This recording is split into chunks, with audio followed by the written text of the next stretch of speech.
Rablerine korkuyla ve umutla ibadet ederlerken, yanları yataklardan uzak kalır ve kendilerine verdiğimiz rızıktan Allah yolunda harcarlar. Yaptıklarına karşılık olarak, gözlerin aydın olacağı nimetlerden onlar için nelerin saklı tutulduğunu hiç kimse bilemez. Hiç inanan kimse, yoldan çıkmış kimse gibi olur mu? Elbette bunlar bir olmazlar.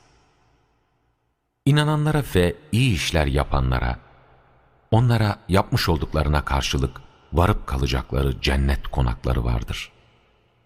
Yoldan çıkmış olanlara gelince, onların varacakları yer ateş olacaktır.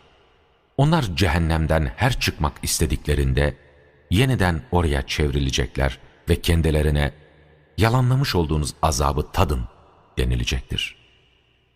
Andolsun ki biz onlara o büyük azaptan önce yakın azaptan tattıracağız.